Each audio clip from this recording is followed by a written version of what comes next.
Bonjour et bienvenue dans cette nouvelle vidéo. Aujourd'hui, nous allons parler du suivisme, illustré par l'expérience des 5 singes. Cette expérience commence par regrouper 5 singes dans une cage fermée. Ces singes sont préalablement affamés. Au plafond de cette cage est accroché des bananes. Au milieu de la cage est posée une seule échelle permettant d'accéder aux bananes. La cage est dotée d'un système d'arrosage automatique qui se déclenche automatiquement dès qu'on tente d'escalader l'échelle. Tout individu qui tente d'atteindre les bananes, la pièce entière est arrosée copieusement par de l'eau glacée.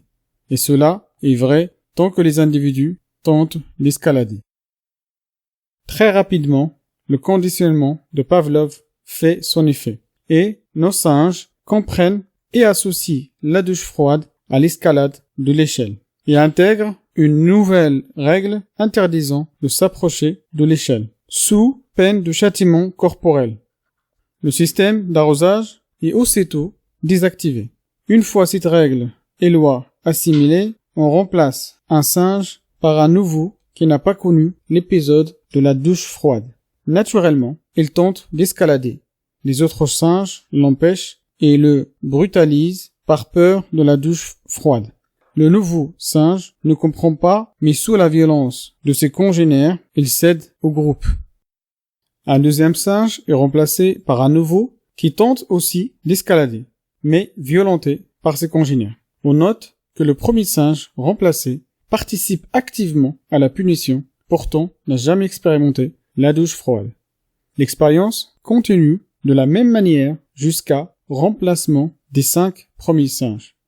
L'étonnant, c'est que les 5 nouveaux singes qui n'ont jamais expérimenté la douche froide ont intégré la règle interdisant d'escalader l'échelle transmise par le groupe sans raison valable. Cette expérience, ou théorème, n'a réellement jamais été réalisée, mais son résultat est vrai et prévisible et correspond aux observations et expériences de Pavlov, associant stimulus-réponse.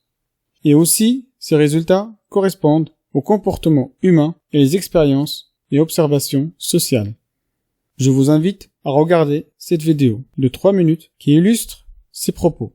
Vous la trouvez par une simple recherche « Expérience sociale, le suivisme » sur YouTube.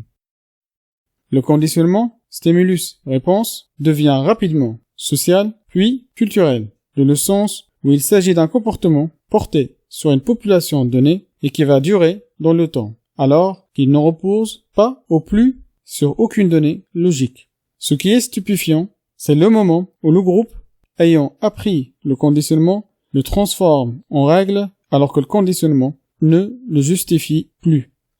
Les exemples et les preuves du suivisme ne manquent pas dans nos vies de tous les jours, et cela touche toutes les populations et toutes les cultures. Le premier exemple est la superstition.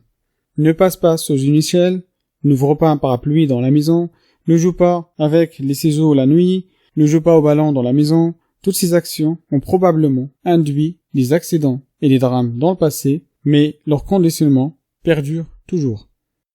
Un deuxième exemple d'actualité est le télétravail. Nombreux postes de travail peuvent à 100% être effectués sur un PC à distance. Un extraterrestre débarquant sur Terre serait étonné de voir des milliers de gens qui dépensent de l'énergie et de l'argent pour se rendre à leur lieu de travail pour travailler sur un PC alors qu'ils peuvent le faire de chez eux. Le Covid-19 constitue une avancée majeure dans le domaine. Troisième exemple, combien de fois, à la prise d'un nouveau poste ou une nouvelle mission dans le cadre du travail dans l'entreprise, on vous fournit des dizaines de procédures et combien de fois certaines actions vous paraissent inutiles, chronophages, voire contre-productives. Et si vous posez la question « Pourquoi faisons-nous comme ça ?», la réponse est généralement « On a toujours fait ainsi. C'est comme ça qu'on fait. C'est comme ça qu'on m'a formé. Ça a toujours été comme ça. » Il existe des méthodes pour se détacher du suivisme. Un premier conseil est d'essayer d'avoir un regard extérieur sur nos habitudes, consolider ce qui marche et prendre conscience de ce qui est à améliorer.